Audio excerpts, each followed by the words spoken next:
నమస్తే welcome to Zee News afternoon bulletin నేను మణిశ్రీ బులెటిన్లో ముందుగా హెడ్లైన్స్ చూద్దాం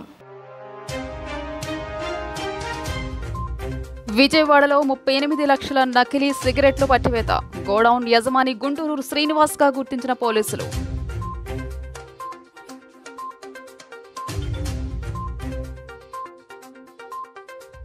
ఇరవై 23వ డివిజన్లో ఎన్నికల ప్రచారం నిర్వహించిన వైఎస్ఆర్సీపీ సెంట్రల్ అభ్యర్థి వెల్లంపల్లి శ్రీనివాస్ ఎన్డీఏ కూటమిని రాష్ట్ర ప్రజలు చిత్తుగా ఓడిస్తారంటూ ధీమా వ్యక్తం.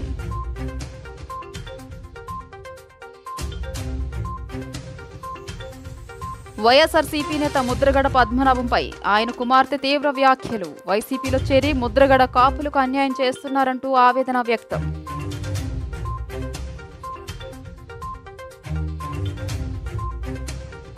నిప్పుల కొలిమిలా తెలుగు రాష్ట్రాలు ఎండవేడి తాళలేక అలమటిస్తున్న జనం. సీఎం జగన్మోహన్ రెడ్డిపై టీడీపీ అధినేత చంద్రబాబు తీవ్ర వ్యాఖ్యలు చేశారు. చెల్లెలికి ఆస్తిలో వాటా ఇవ్వనివాడు కన్నతల్లికి తిండి పెట్టనివారు నీకు నాకు ఏమైనా చేస్తాడా అని ప్రజలను నిలదీశారు. జగన్ తీరు ఓ సైకోలా ఉంటుందని తీవ్రస్థాయిలో ధ్వజమెత్తారు. కడపలో టీడీపీ అధినేత చంద్రబాబు భారీ రోడ్ షో నిర్వహించారు. అనంతరం ఏర్పాటు చేసిన సభలో పాల్గొన్నారు. ఈ సందర్భంగా ఆయన ప్రసంగిస్తూ జగన్ను తాను ముద్దుగా సైకో అని పిలుచుకుంటానని వెల్లడించారు. జగన్ అనే వ్యక్తి ఒక అహంకారి అని, తాను రాజశేఖర్ రెడ్డిని చూశాను, 45 ఏళ్లు రాజకీయాలు చేశాను, ఇలాంటి వ్యక్తిని మాత్రం ఎప్పుడూ చూడలేదని చెప్పారు. ఆయన తీరు ఒక సైకోలాగా ఉంటుంది అని వివరించారు. రాజశేఖర్ రెడ్డి ముఖ్యమంత్రిగా ఉన్నప్పుడు కొడుకును భరించలేక బెంగళూరు పంపించేశాడని వెల్లడించారు. చెల్లెలికి ఆస్తిలో వాటా ఇవ్వనివాడు కన్నతల్లికి తిండి పెట్టనివాడు నీకు నాకు ఏమైనా చేస్తాడా? గౌరవం తెలియని వ్యక్తి, సంస్కారం నేర్చుకుని వ్యక్తి, ముఖ్యంగా విధ్వంసకారుడు అని చెప్పారు. ఇలాంటి వాడు ఒక ఇంట్లో ఉంటే ఇబ్బంది లేదు, కానీ ఒక ఊర్లో ఉంటే ఆ ఊరే నాశనం అవుతుంది. ఒక రాష్ట్రానికి ముఖ్యమంత్రి అయితే రాష్ట్రం అతలాకుతలం అవుతుంది అని చంద్రబాబు పేర్కొన్నారు. మసీదులు కట్టిన పార్టీ తెలుగుదేశం పార్టీ, దుల్హాన్ కట్టిన పార్టీ, దుల్హాన్ ఇచ్చిన పార్టీ తెలుగుదేశం పార్టీ. దుల్హాన్ తీసేసిన వ్యక్తి అవునా కాదా? ఇచ్చాడా మీకని అడుగుతున్నా. ఈరోజు ఇంకొక పక్క రంజాన్ తోఫా ఇచ్చాను. ఇప్పుడు వచ్చిందాను మిమ్మల్ని అడుగుతున్నాను, మీ పిల్లల్ని విదేశ విద్య కింద 10 లక్షలు 15 లక్షలు ఇచ్చి ప్రపంచంలో అన్ని యూనివర్సిటీ పంపించిన పార్టీ తెలుగుదేశం పార్టీ. ఉందా ఇప్పుడు? ఏ కార్యక్రమాల్లో అవునా కాదా అని అడుగుతున్నా. ఇప్పుడు మాట్లాడుతున్నాడు మళ్ళీ నక్క జిత్తుల వ్యక్తి ఈ సైకో జగన్.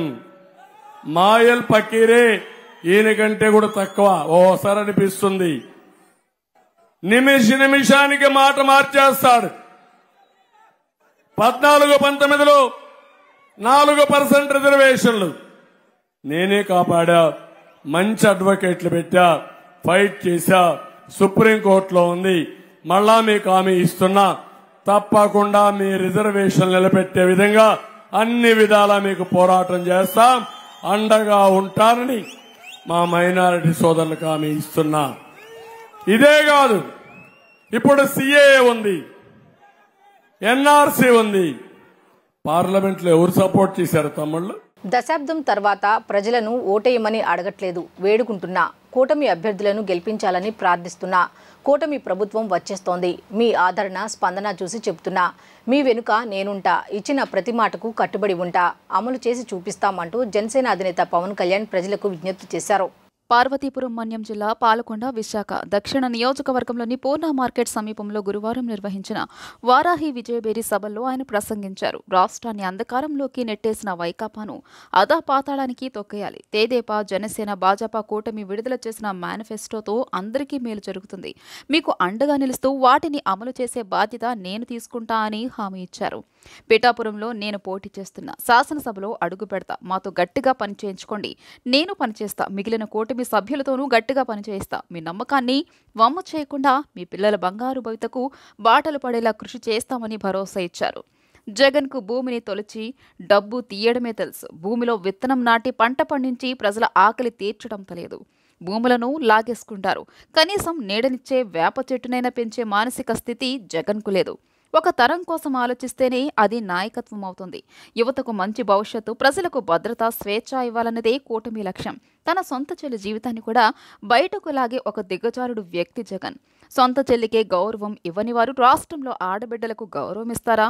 ఆలోచించండి అని పవన్ అన్నారు. అన్నం పెట్టి సాగునీటి అవసరాలు తీరిస్తేనే కదా మనకు ఒక అన్నం ముద్ద తినగలం. రైతు కన్నీరు తుడిస్తేనే కదా మన అన్నం ముద్ద తినగలం. తోటపల్లి రిజర్వాయర్ ఎడమ కాలువ తవ్వితేనే కదా రైతుకి పొలాలకు నీళ్ళు వెళ్తాయి. పంట పండిస్తేనే కదా మన ఆకలి తీరుద్ది. కానీ ఏం చేశాడో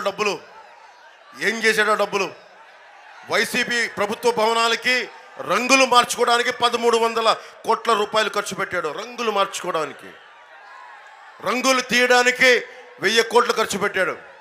2300 కోట్లు రంగుల్లో తగలబెట్టేసింది వైసీపీ ప్రభుత్వం. 2000 కోట్ల పైచిలుకు 2300 కోట్ల రూపాయలు అడ్డగోలుగా తగలబెట్టేసిన రంగులు మార్చడానికి. అదే దాంట్లో కనుక 220 కోట్లు కనుక పెట్టిండుంటే మనకి ఈ రోజున తోటపల్లి ఎడం కాలువ అయిపోయిండేది, మనకి రెండో ప్రాజెక్టు కూడా అయిపోయిండేది, మన జంపర కోట అయిపోయిండేది, తోటపల్లి ఎడం కాలువ అయిపోయిండేది. 220 కోట్లు మరి ఏం చేస్తున్నారు? డబ్బు విచ్చలవిడిగా ఇష్టం. మీకు ఇందాక చెప్పాను, పుస్తకంలో తారక రామారావు గారు రాసింది సిక్కోలు 6 ప్రాణాలని. దాంట్లో వెనకాల ఒక పద్యం రాశాడు, బాబు మాట్లాడేది, get up, stand up for your rights. అంటే నువ్వు పోరాడలే, పైకి లే, పోరాటం చేయి. యువతకి చెప్తా ఉన్నాను, ఇది సిక్కోలు యువత, ఉత్తరాంధ్ర యువత, అగ్ని జ్వాలలతో మండి బగ మండే యువత ఇది. దివంగత సీఎం వైఎస్ రాజశేఖర రెడ్డి తమ్ముడైన మాజీ మంత్రి వివేకానందరెడ్డిని కిరాతకంగా చంపేస్తే ఆ హంతకులను సీఎం జగన్ కాపాడుతున్నారని పీసీసీ అధ్యక్షులు, కాంగ్రెస్ పార్టీ కడప ఎంపీ అభ్యర్థి షర్మిలారెడ్డి ఆరోపించారు. ఎన్నికల ప్రచారంలో భాగంగా వైఎస్ఆర్ జిల్లా జమ్మలమడుగు నియోజకవర్గంలోని పలు ప్రాంతాల్లో గురువారం పర్యటించి మాట్లాడారు. సీబీఐ దగ్గర ఉన్న ఆధారాల మేరకు అన్ని వేళ్లు అవినాష్ రెడ్డి వైపే చూపిస్తున్నాయని తెలియజేశారు. అన్యాయాన్ని ఎదిరించేందుకు తాను ఎన్నికల్లో నిలబడ్డానని, న్యాయం కోసం పోరాడుతున్నానని, ప్రజాకోర్టులో న్యాయం అడుగుతున్నానని పునరుద్ఘాటించారు. ఎర్రగుంటలో ఆర్టీపీపీ కార్మికులతో సమావేశమైన షర్మిల ఈ పరిశ్రమను అదానీ అంబానీలకు కట్టబెట్టాలని చూస్తున్నారని తెలియజేశారు. కార్మికులను క్రమబద్ధీకరిస్తానని హామీ ఇచ్చిన జగన్ దాన్ని విస్మరించారని విమర్శించారు. వైకాపా వాళ్ళు ఇచ్చే డబ్బులు తీసుకోవాలని, అదంతా ప్రజల సొమ్మేనన్నారు. దేవుడి అపాయింట్మెంట్ అయినా దొరుకుతుందని, జగన్ వద్ద మాత్రం ఎవరికీ దొరకడం లేదని ఎద్దేవా చేశారు. జమ్మలమడుగు, ఎర్రగుంట్ల సభలకు జనం భారీగా హాజరయ్యారు. పోలింగ్ పూర్తయ్యే వరకు కడపలోని డీసీసీ కార్యాలయంలో బస చేయాలని షర్మిల నిర్ణయం తీసుకున్నారు. పూర్తి మద్యపాన నిషేధం కాలేదు కదా, ఆఖరికి సర్కారు ఏ మద్యం అమ్ముతే అదే తాగాలన్న పరిస్థితికి వచ్చింది. ఇప్పుడు జగన్మోహన్ రెడ్డి గారు ఏది అమ్ముతే అదే తాగాలట. వీళ్ళు అమ్మేది ఏమిటి? నాసిరకం. వీళ్ళు అమ్మేది ఈ ప్రపంచంలో ఎక్కడా లేవు. వీళ్ళు అమ్మేటివి మనకే స్పెషల్గా భూమట, స్పెషల్ స్టేటస్ అట, డిఎస్సి అట, క్యాపిటల్ అట. మొత్తం వాగ్దానాలన్నీ ఎక్కడ నిలబెట్టుకున్నారయ్యా అంటే అదిగో మద్యం షాపులు అన్నీ నిలబెట్టుకున్నారమ్మా అన్నట్టుగా ఉంది పరిస్థితి. అందుకే ఓటేసేటప్పుడు ఒక్కసారి ఆలోచన చేయండి అంటున్నామన్నా. ఈరోజు ఒక కాంగ్రెస్ పార్టీ మాత్రమే ప్రత్యేక హోదాకు కట్టుబడి ఉన్న పార్టీ. బీజేపీ పార్టీ 10 సంవత్సరాల నుంచి మనకు వెన్నుపోటు పొడుస్తూనే ఉంది. ప్రత్యేక హోదా ఇవ్వలేదు, పోలవరం ప్రాజెక్ట్ ఇవ్వలేదు, కడప స్టీల్ ఫ్యాక్టరీ ఇవ్వలేదు, రాజధాని ఇవ్వలేదు. 10 సంవత్సరాలుగా బీజేపీ మనకి ఇవ్వాల్సిన ఒక్క వాగ్దానం, ఒక్క హామీ, ఒక్క హక్కు నెరవేర్చలేదు. అలాంటప్పుడు మరి చంద్రబాబు గారైనా, జగన్మోహన్ రెడ్డి గారైనా అదే బీజేపీ కొంగు పట్టుకొని ఏలబడాల్సిన అవసరం ఏముంది అని అడుగుతున్నాం. కానీ అదే చేస్తున్నారు కదా. ఇద్దరికీ బీజేపీయే కావాలట, ఇద్దరికీ మోడీయే కావాలట. మన రాష్ట్రంలో ఇక్కడ ఒక ట్రయాంగిల్ లవ్ స్టోరీ నడుస్తుంది. అధికారంలో ఉన్నాడు మోడీ, అధికారంలో ఉండి వీళ్ళ స్వప్రయోజనాల కోసం ప్రజల ప్రయోజనాలను మొత్తం అన్నిటినీ తాకట్టు పెట్టేశారు. ఇలాంటి వాళ్ళకు ఓట్లేస్తే ప్రజలకు ఏం మేలు జరుగుతుందో ఒక్కసారి ఆలోచన చేయండి. ఎన్నికల వేళ సినీ దర్శకుడు రామ్ గోపాల్ వర్మ సంచలన పోస్ట్ చేశారు. రాష్ట్రంలో ఎన్నికల కోడ్ అమల్లోకి వచ్చినప్పటి నుంచి కాస్త సైలెంట్ అయిన వర్మ మరోసారి వివాదాస్పద పోస్ట్ చేశారు.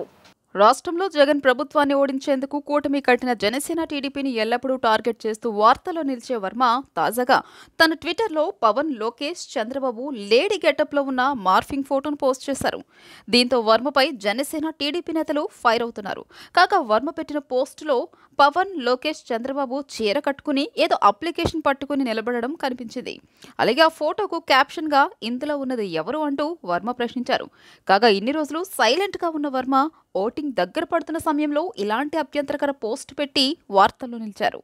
పశ్చిమ నియోజకవర్గంలోని 43వ డివిజన్లో గురువారం రాత్రి విజిలెన్స్ అధికారులు దాడులు నిర్వహించారు. నకిలీ సిగరెట్ గొడౌన్ గుర్తించి సుమారు 38 లక్షల రూపాయల నకిలీ సిగరెట్లను పట్టుకున్నారు. గొడౌన్ యజమాని గుంటూరు శ్రీనివాస్గా పోలీసులు గుర్తించారు. అనంతరం విజిలెన్స్ సీఐ వెంకటేశ్వరరావు గొడౌన్ను స్వాధీనపరుచుకొని విచారణ చేపట్టారు.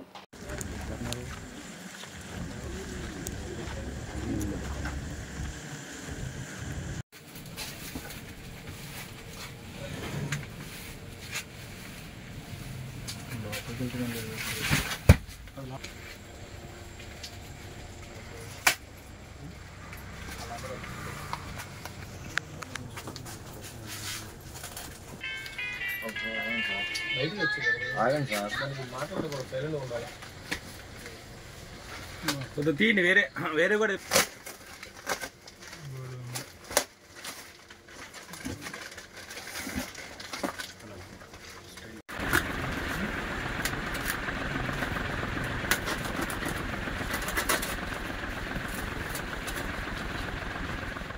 బందరుకు ఏం అభివృద్ధి చేశావని, బందరు భవితకు కొల్లు రవీంద్రే కావాలని ప్రచారం చేసుకుంటున్నావని మాజీ మంత్రి పేర్ని వెంకటరామయ్య ప్రశ్నించారు. ముఖ్యమంత్రి జగన్మోహన్ రెడ్డి బందరు ఓడరేవుపై ప్రత్యేక దృష్టి సారించి నిర్మాణ పనులు ప్రారంభించారని గుర్తు చేశారు. పార్టీ కార్యాలయంలో గురువారం సాయంత్రం ఆయన విలేకరులతో మాట్లాడారు. కొల్లు రవీంద్ర మంత్రిగా ఉన్నప్పుడు పోర్టు నిర్మాణం కోసం 22 గ్రామాల్లో 33,000 ఎకరాలను రైతుల నుంచి లాక్కునేందుకు ప్రయత్నం చేయలేదా అని నిలదీశారు. బందర్లో స్థాపించిన బెల్ కంపెనీని స్థానిక గో సంఘం భూముల్లో నిర్మించాల్సి ఉండగా మంత్రి పదవి కోసం నిమ్మకూరుకు తరలించలేదా అన్నారు. 5 శాఖలకు మంత్రిగా పనిచేసి బందరుకు ఏం చేశావో, ఏ గ్రామాన్ని ఏం అభివృద్ధి చేశావో చెప్పగలవా అని అడిగారు. పర్యావరణ అనుమతులు లేకుండా 8.60 కోట్ల రూపాయలతో పోర్టు నిర్మాణ పైలాను ఆవిష్కరించి ప్రజలను మోసం చేయలేదా అని ఆగ్రహం వ్యక్తం చేశారు. పోర్టు నిర్మాణానికి కర్త కర్మ క్రియ ముఖ్యమంత్రి వైఎస్ జగన్మోహన్ రెడ్డి అయితే అంతా మేమే చేశామని మాయమాటలు చెబుతూ ప్రజలను మభ్యపెడుతున్నారని దుయ్యబట్టారు. జగన్మోహన్ రెడ్డి గారు లాంటి జనం గుండెల్లో గూడు కట్టుకున్నటువంటి ఒక ప్రజానాయకుడిని కూలదయాలనేటువంటి కుట్రతో చంద్రబాబు నాయుడు, భారతీయ జనతా పార్టీ, అలాగే జనసేన పార్టీ ముగ్గురు కలిసి కూటమి కట్టి, జట్టు కట్టి మాయమాటలతో ఈ ప్రజల్ని, రాష్ట్ర ప్రజలను వంచాలనేటువంటి పక్కా ప్రణాళికతో వస్తూ చంద్రబాబు నాయుడు గారు చెప్తాడు. ఏమని చెప్తాడు? భారతీయ జనతా పార్టీతో నేను కలిశానంటే ఈ రాష్ట్ర అభివృద్ధి కోసం, 5 కోట్ల ఆంధ్ర రాష్ట్ర ప్రజల యొక్క అభివృద్ధి కోసం, ఈ రాష్ట్రాన్ని బాగు చేయడం కోసం భారతీయ జనతా పార్టీతో నేను కలిశాను. జగన్మోహన్ రెడ్డి గారిని కూలదోయటం కోసం పవన్ కళ్యాణ్తో కలిశాను అని ఆయన చెప్తూ మొన్నట ఏం చేశాడు? మేము కూటమి అని చెప్పని 3 ఫోటోలతో బయలుదేరాడు. 3 ఫోటోలతో బయలుదేరిన ఆయన మేనిఫెస్టో రిలీజ్ చేస్తానని చెప్పి ముందుగా చంద్రబాబు నాయుడు, మోడీ, పవన్ 3 ఫోటోలల్లా మేనిఫెస్టో రోజుకి 2 ఫోటోలు అయినాయి. మోడీ మాయం, చంద్రబాబు నాయుడు, పవన్ కళ్యాణ్. అంటే ఈ మేనిఫెస్టోకి వీళ్ళిద్దరే హామీని. ఇంటింటికి సూపర్ 6 అని, ఆర్టీఈ అని చంద్రబాబు సంతకం పెట్టి చంద్రబాబు నాయుడు ఫోటో, పవన్ కళ్యాణ్ ఫోటో, మోడీ ఫోటోతో ఇంటింటికి పాంప్లెట్ ఇచ్చారు. మేనిఫెస్టోలో మోడీ ఫోటో మాయమైంది.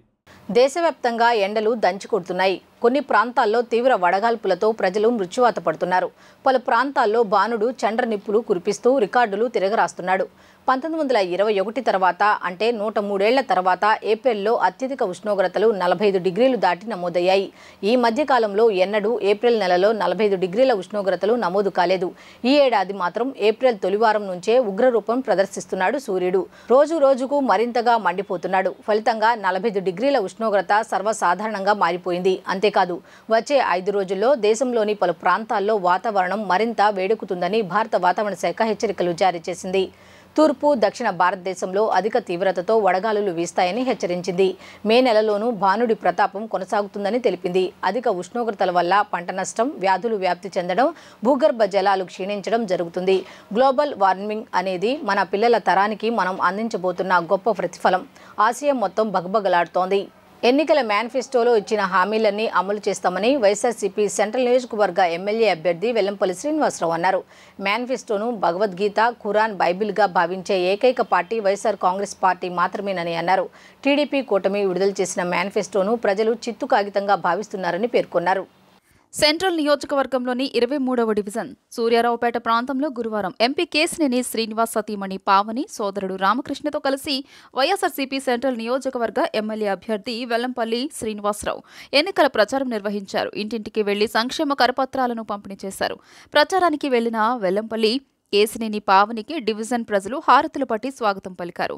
ఈ సందర్భంగా ఎమ్మెల్యే వెల్లంపల్లి శ్రీనివాసరావు మాట్లాడుతూ 2019 ఎన్నికల మేనిఫెస్టోలో ఇచ్చిన హామీలని 99% అమలు చేశామన్నారు. మేనిఫెస్టోను భగవద్గీత, ఖురాన్, బైబిల్గా భావించే ఏకైక పార్టీ వైఎస్ఆర్సీపీ మాత్రమేనని అన్నారు. ఎన్నికల మేనిఫెస్టో 23వ డివిజన్లో ప్రచారం నిర్వహిస్తున్న ఎమ్మెల్యే వెల్లంపల్లి శ్రీనివాసరావు కేసినేని పావని వెబ్సైట్ నుంచి తొలగించిన పార్టీ టీడీపీ అన్నారు. టీడీపీ కూటమి విడుదల చేసిన మేనిఫెస్టోను ప్రజలు చిత్తు కాగితంలా భావిస్తున్నారని పేర్కొన్నారు. సార్వత్రిక ఎన్నికల్లో కేసినేని నానిని ఎంపీగా, తనను ఎమ్మెల్యేగా గెలిపించాలని ఓటర్లను అభ్యర్థించారు. తమను గెలిపిస్తే నగరాన్ని మరింత అభివృద్ధి చేస్తామని హామీ ఇచ్చారు. కార్యక్రమంలో YSRCP division incharge Atmakuri Subbarao, division నాయకులు వడ్డీవాసు, విక్కీ, కార్యకర్తలు పాల్గొన్నారు. ప్రతిసారి కూడా 1వ తారీఖు రాగానే కోయడం లేట్ అవుద్దేమో కానీ వాలంటీరు ప్రతి ఇంటికి సూర్యోదయం లోపే ఇంటికి వెళ్ళి వారికి పెన్షన్ ఇచ్చేవాళ్ళు, చాలా సంతోషంగా తీసుకునేవాళ్ళు. కానీ దుర్మార్గంగా చంద్రబాబు నాయుడు కొంత ఏదో మేమే మేధావులు అని చెప్పుకునే కొంతమంది పనికిరాని మేధావులు కొంతమంది ఉన్నారు. వారందరూ కలిసి కోర్టులో వేసి వాలంటీర్ వ్యవస్థ వల్ల ప్రజలకి నష్టం జరుగుతుందని చెప్పని ఒక దుర్మార్గపు ఆలోచనతో అవ్వాతాతల్ని, దివ్యాంగుల్ని ఎంత బాధ పెడుతున్నారంటే అంత బాధ పెడుతున్నారు. ఈరోజు వాళ్ళ బాధ మనం ఎవరం కూడా తీర్చలేనిది. మళ్ళీ గతంలో చంద్రబాబు పరిపాలనలో ఏ విధంగా అయితే బ్యాంకులో డబ్బులు వేసి డ్రా చేయడానికి సచివాలయానికి వెళ్ళడం కష్టం అనుకుంటే బ్యాంకులో డబ్బులు డ్రా చేసుకోవడానికి నిజంగా అవ్వాతాతలకి అంత ఓపిక ఉంటుందా? ఎందుకు చంద్రబాబుకి ఇంత కక్ష అవ్వాతాతలు అన్నా కానీ, దివ్యాంగులు అంటే కానీ? అంటే చంద్రబాబు నాయుడు వాళ్ళకి మంచి చేయాలని ఎప్పుడూ ఆలోచన లేదు. అందుకే వాళ్ళందరూ కూడా ఒకటి చెప్తున్నారు. అవ్వాతాతలు కూడా గతంలో పోయిన నెలలో కూడా కొంతమంది చనిపోయడం కూడా జరిగింది. కానీ అతనికి మనసు శాంతించలా, చంద్రబాబుకి మనసు శాంతించలేదు. ఈ నెల కూడా అదే పని చేశాడు. వాలంటీర్లతో డబ్బులు ఇస్తే అతనికి ఏమి వచ్చింది ఇబ్బందో మనకేం అర్థం కావట్లేదు. అందుకనే అవ్వాతాతలు కానీ, దివ్యాంగులు కానీ ఈరోజు ప్రతి ఒక్కళ్ళు కూడా ఒకటే చెప్తున్నారు, మాకు జగనన్నే రావాలి, జగనన్న కోసం మేము 2 నెలలు కాదు 3 నెలలని కష్టపడతామని చెప్పని వాళ్ళందరూ వాళ్ళు చెప్తున్నారు. వాళ్ళ ఆశీస్సులే జగనన్నకి శ్రీరామ రక్షలాగా ఈ సెంట్రల్ నియోజకవర్గంలో నాకు కానీ, మా ఎంపీ కేసినేని నాని గారి కానీ మంచి మెజార్టీ వస్తుందని చెప్పని మీ ద్వారా నేను తెలియపరుస్తాను. సెంట్రల్ నియోజకవర్గంలో 23వ డివిజన్లో వైఎస్ఆర్సీపీ తరఫున ప్రచార కార్యక్రమం నిర్వహిస్తూ ఉన్నాము. స్థానిక నాయకులందరూ కూడా చాలా బాగా కోఆపరేట్ చేస్తూ ఉన్నారు. వెల్లంపల్లి శ్రీనివాస్ గారికి ఎమ్మెల్యేగా, అట్లాగే కేసినేని నాని గారికి ఎంపీగా ఓటు వేయమని అడగటానికి వచ్చాము. అందరూ కూడా చాలా సంతోషంగా ఉన్నారు. జగనన్న ప్రభుత్వం వచ్చిన తర్వాత 1 సంవత్సరం కోవిడ్ పోయినా కానీ మిగతా 3.5 సంవత్సరాలు చాలా బాగా చేస్తూ ఉన్నారు. డెవలప్మెంట్ అది కూడా అంతా బాగుంది. అట్లాగే విజయవాడ చుట్టుపక్కలంతా కూడా చాలా బాగా డెవలప్ చేస్తూ ఉన్నారు. నాని గారు చాలా కమిటెడ్ లీడరు. అట్లాగే వెల్లంపల్లి శ్రీనివాస్ గారు కూడా ఆల్రెడీ ఒకసారి ఎమ్మెల్యేగా చేశారు, అట్లాగే ఒకసారి మినిస్టర్గా చేశారు. 3వసారి తప్పనిసరిగా గెలిచి ఇంకా ఏం చేయగలమో బాగా అనేది చేసి చూపిస్తారు. అందరికీ కూడా తప్పనిసరిగా అందరూ వైఎస్ఆర్సీపీకి ఓటు ఏమైనా అడగటానికి వచ్చాము. అందరూ కూడా చాలా సంతోషంగా ఉన్నారు. జగనన్నను గెలిపించుకుంటామని చెప్తాము. ఇక్కడికి వస్తే వారు ఈ ప్రభుత్వం వచ్చినాక చాలా డెవలప్మెంట్స్ అన్నీ బాగా జరిగినాయండి. స్ట్రీట్ లైట్స్ కానీ, డ్రైనేజ్ సిస్టమ్ కానీ ఇవన్నీ బాగా అభివృద్ధి చేశారు. చాలా వరకు ఇదిగా ఉండేది, శానిటేషన్ కానీ ఇదంతా నీట్గా ఉండేది కాదు. ఈ ప్రభుత్వం వచ్చినాక బాగా చేశారు. శ్రీనివాస్ గారు ఇన్ఛార్జ్ అయ్యి కొన్ని రోజులే అయ్యింది, కానీ ఈ కొన్ని రోజుల్లోనే ఈ యొక్క డివిజన్ని బాగా అర్థం చేసుకొని ఎలాంటి డెవలప్మెంట్స్ చేయాలి ఏంటి అని ఒక ప్రణాళిక ఆయన రాసుకొని ఉంచుకున్నారు. కంపల్సరీ శ్రీనివాస్ గారు ఈ నియోజకవర్గానికి బాగా న్యాయం చేస్తారని, బాగా డెవలప్ చేస్తారని చెప్పేసి అందరూ ఆశిస్తున్నారు. అలాగే శ్రీనివాస్ గారు కూడా స్వయం కృషి చేస్తారు. ఆయన ఇంట్లో ఉండి కూర్చునే మనిషి కాదు, జనాల్లో ఉండే మనిషి.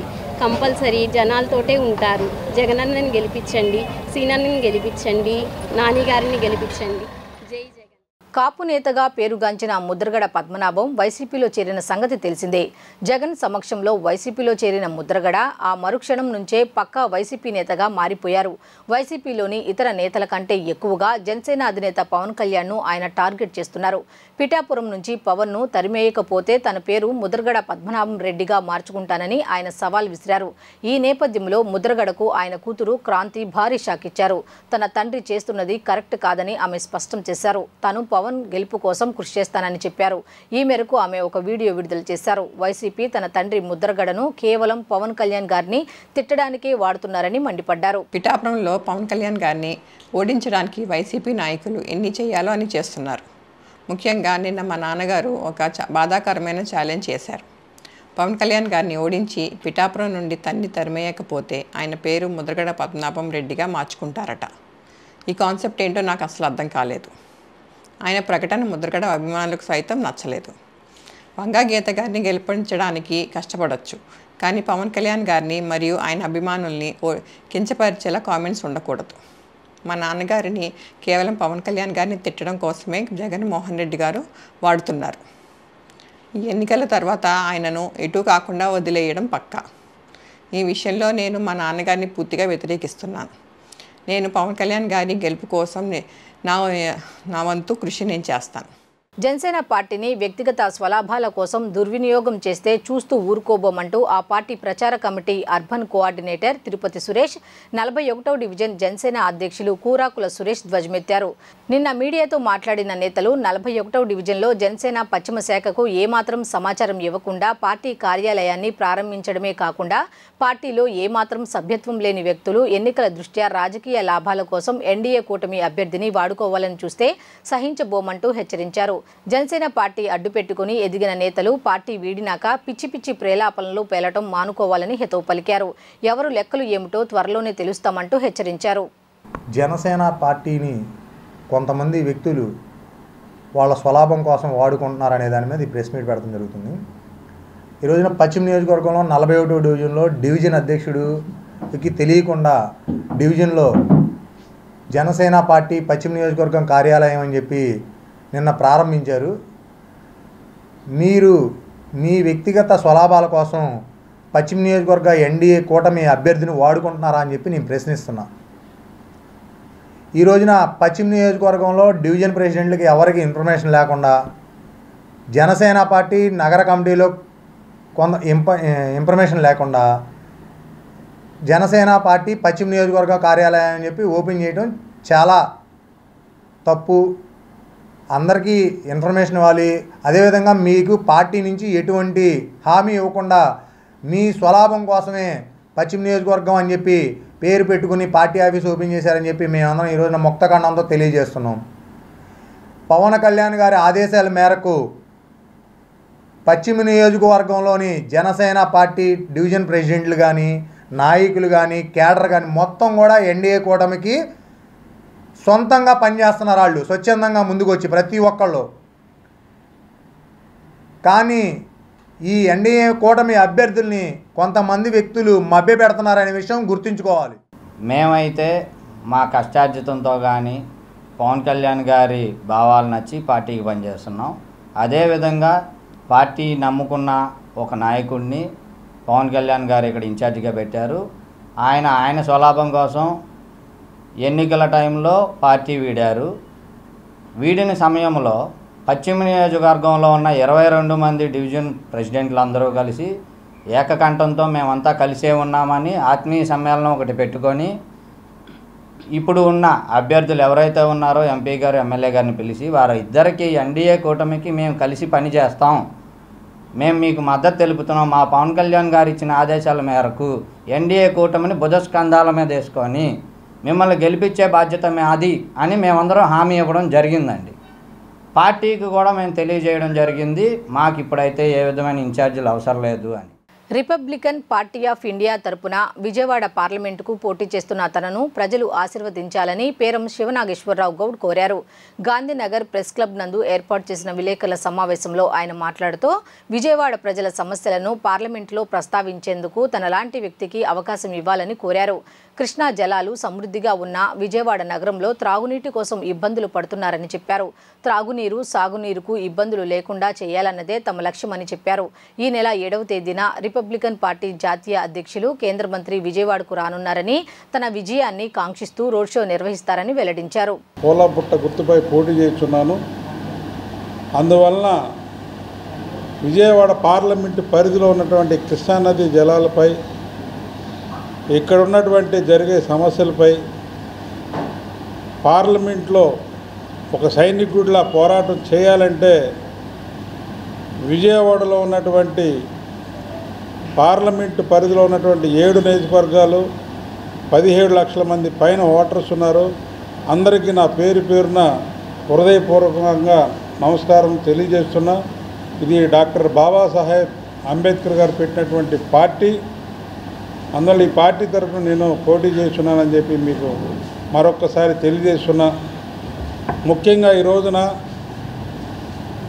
మీరందరే కాదు, రాబోయే భవిష్యత్తుకు కూడా నేను ఒక నిర్ణయం అనేది మీ అందరికి తెలియజేస్తున్నా. భగవంతుడు మనకి అమ్మవారి సాక్షిగా మరి మనకి కృష్ణా జలాలు ఉన్నాయి. మరి ఈ రోజున కృష్ణా నదిపై నీరు సరిగా లేకపోవడం చాలా బాధాకరంగా ఉంది.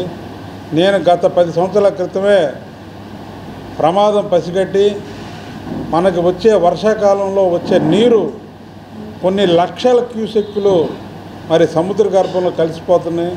దానివల్ల తాగునీరు, సాగునీరు లేక మనమే కాదు జంతువులు కూడా ఇబ్బంది పడే పరిస్థితి వచ్చింది.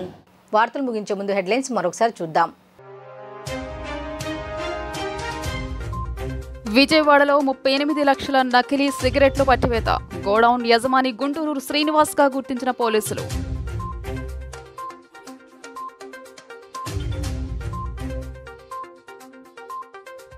– 23వ డివిజన్లో ఎన్నికల ప్రచారం నిర్వహించిన వైఎస్ఆర్సీపీ సెంట్రల్ అభ్యర్థి వెల్లంపల్లి శ్రీనివాస్ ఎన్డీఏ కూటమిని రాష్ట్ర ప్రజలు చిత్తుగా ఓడిస్తారంటూ ధీమా వ్యక్తం.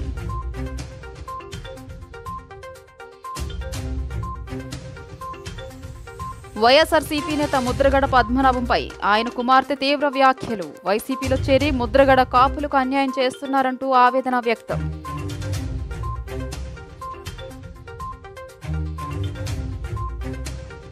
నిప్పుల కొలిమిలా తెలుగు రాష్ట్రాలు, ఎండవేడి తాళలేక అలమటిస్తున్న జనం.